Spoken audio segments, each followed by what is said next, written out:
नमस्कार दर्शकों, नमस्कार गुरुजी। मेरा आज आपसे ये प्रश्न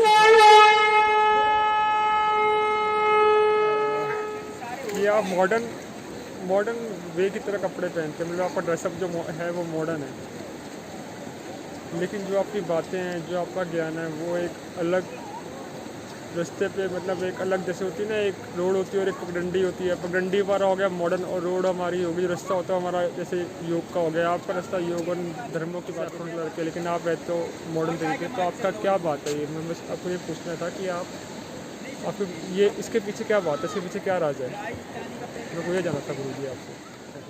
नमस्कार सभी को, मेरा गंगा मैया का भी आप लोगों को नमस्कार। गुरुचरण जी, जी हाँ, चरण जी, आपने जो प्रश्न किया है वो काफ़ी लोगों ने मेरे से किया है। यहाँ तक कि मेरे परिवार वाले और जो मुझे जानने वाले हैं उन लोगों ने भी ये प्रश्न किया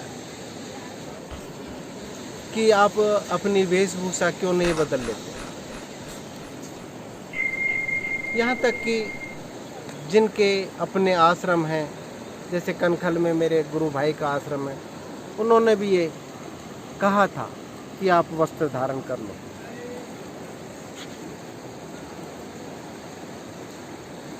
वस्त्र धारण करने के लिए मेरे बहुत से भक्तों ने कहा, तो मेरा आंसर है, उत्तर है कि क्या वस्त्र से ज्ञान खरीदा जाता है?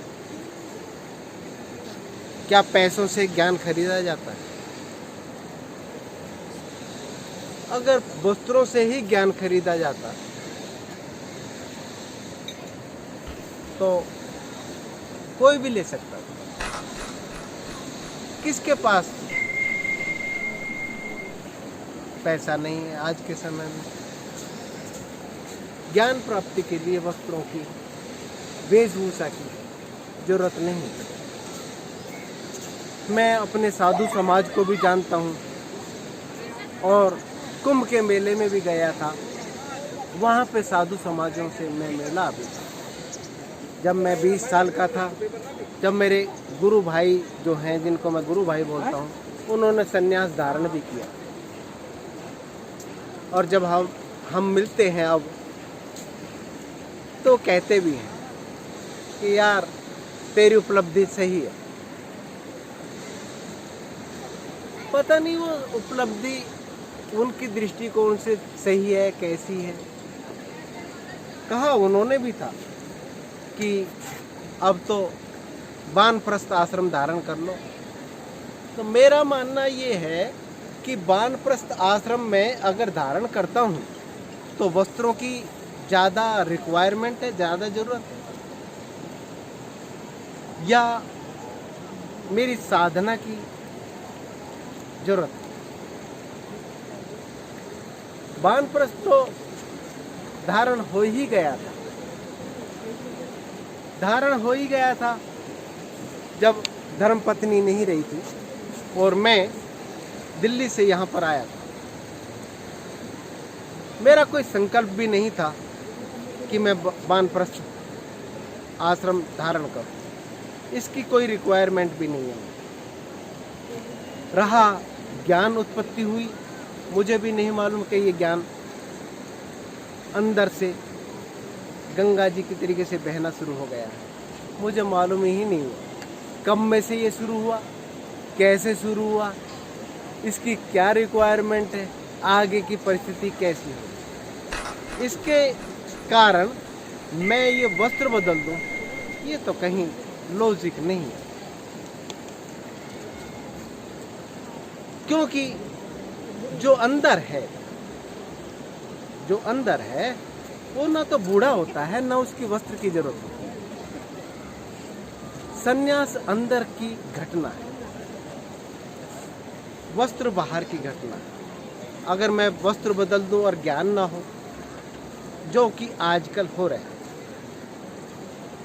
मठों में चले जाओ, आश्रमों में चले जाओ, बहुत सी राजनीति के बारे में बहुत ज्ञान है। कई कई प्रकार के उनके पास न्यूज़पेपर होंगे और बीबीसी से लेके और कहाँ तक के उनके पास चैनल होंगे। कहीं की भी खबर पूछ लो, चाहे वो लंदन के, पेरिस के, कहीं की भी खबर उनसे पूछ लो, मुँह ज़बानी याद है, सारा डाटा याद है। चाहे बाबा कामदेव से पूछ लो, चाहे किसी से भी पूछ लो, सब कुछ डाटा याद है। जैसे कि इलेक्शन से पहले बहुत कुछ याद था कि इतना पैसा ब्लैक मनी वहाँ पे पड़ा हुआ, वो का अब याद नहीं है। वो वस्त्रों के कारण याद था, हम नहीं बोल पाए, आज का समाज नहीं बोल पाया। ये वस्त्रों की रिक्वायरमेंट कहाँ से याद है? मेरा बहाव जो बुद्धि से परे जो आया है वो अंदर का है, उसको मैं वस्त्रों के नीचे छुपा दूं, और जो छुपाना पड़े वो तो इसका मतलब उसकी जरूरत नहीं है, और जो पहनना पड़े तो उसकी भी जरूरत नहीं। गंगा जी को देखते हो, देख ही रहे हो आप, क्या ये अपना स्वरूप बदलती है और ये बताती है कि अब भी मैं गंगा जी हूँ? कोई जरूरत नहीं है। जी हाँ, वाकई में ही जरूरत नहीं। गंगा जी रहती हैं, चाहे वो ऊपर से नाले मिल जाए, नदी मिल जाए, फिर भी गंगा जी है। मटमैला पानी हो जाए तब भी गंगा जी हैं। स्वच्छ और निर्मल पानी हो जाए, नीला कंच पानी हो जाए, तब भी गंगा जी रहती है। इसलिए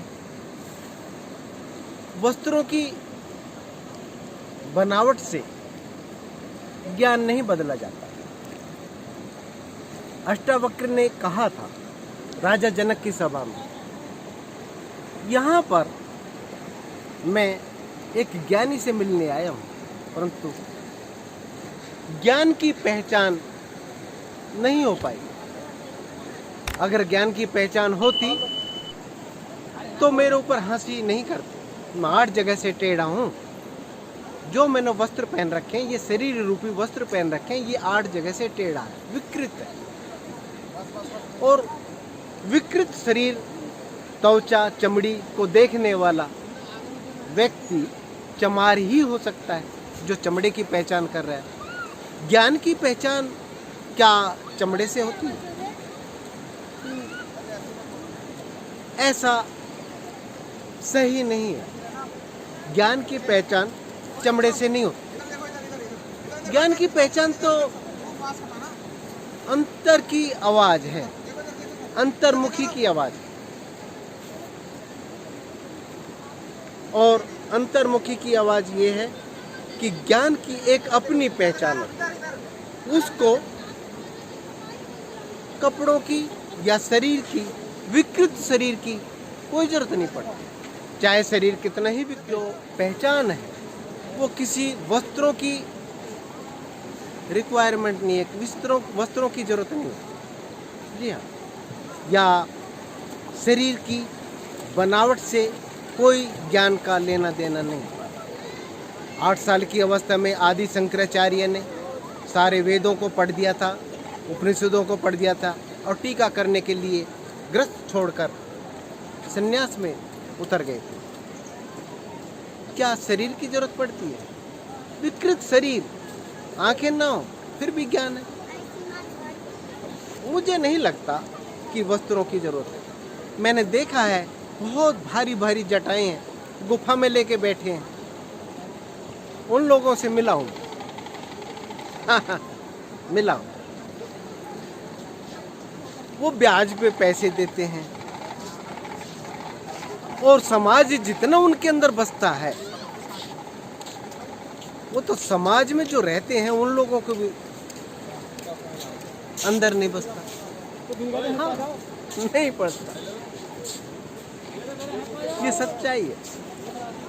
इसलिए वस्त्रों की रिक्वायरमेंट नहीं होती। ज्ञान को वस्त्रों के फ्रेम में नहीं बांधना चाहिए। ज्ञान ज्ञान है। हाँ, ये जरूर है कि आपने जैसे कहा कि एक अलग पहचान बन जाए, तो पहचान बनाने के लिए मुझे भीड़ इकट्ठी करने की जरूरत नहीं है। जिसको जरूरत है वो आए।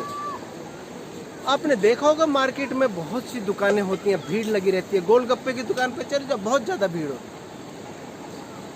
सोने की दुकान पे चले जाओ, वो कम भीड़ होगी। हीरे की दुकान पे चले जाओ, वहां पे और कम भीड़ होगी।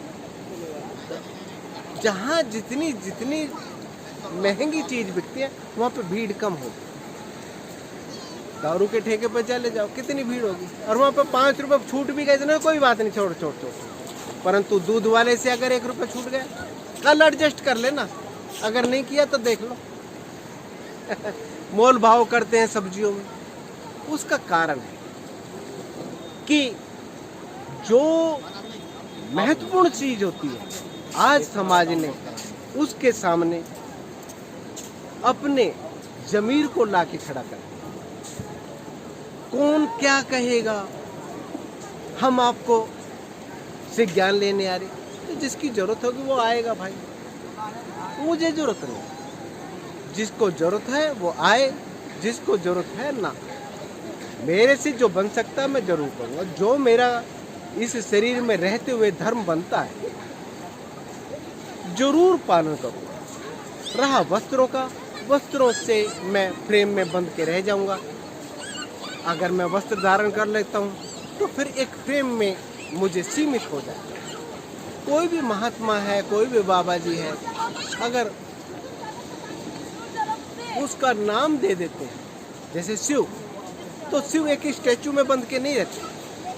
शिव निराकार है, उनका कोई आकार नहीं। मोनी बाबा महात्मा अभी थोड़ी पास में ही है ये। उनसे पूछा गया, एक देवी ने कहा कि महात्मा जी मैं आपका फोटो लेना चाहती हूँ। उन्होंने कहा लो, इशारा किया, वो फोटो लिए गए। तो वो फोटो नहीं आए। वो फोटो इसलिए नहीं आए कि वो मोनी बाबा आकार में नहीं बंधे। उनसे कहा आपका फोटो लेना चाहती हूँ, इसलिए वो निराकार है, उसमें फोटो आ ही नहीं सकती। हाँ, उनसे ये कहा जाता कि आपके शरीर का फोटो लेना चाहती हूँ तो फोटो आ जाता। जापान की लेडी सी, टेक्नोलॉजी अच्छी थी, ये नहीं कि फ़ोन ख़राब थे या बहुत से कैमरे ख़राब थे, ऐसे नहीं, कई कैमरे लेके आए थे, पूरी टीम, परंतु फिर भी फ़ोटो नहीं आया। तो उसका अर्थ क्या निकलता है कि वो निराकार होता है। मैं इस शरीर में रह रहा हूँ, तो जो रह रहा है वो निराकार है, उसको वस्त्रों की या शरीर की जरूरत नहीं है। शरीर छूटता है, कल की बजाय आज छूटे, आज की बजाय अब छूटे, मुझे कोई समस्या नहीं, क्योंकि मैं शरीर नहीं हूँ, मैं जान। मुझे लगता है शायद चरण साहब आपको आंसर मिल चुका होगा। धन्यवाद गुरुजी, मैं समझ गया कि ज्ञान के लिए वस्त्रों की जरूरत नहीं होती।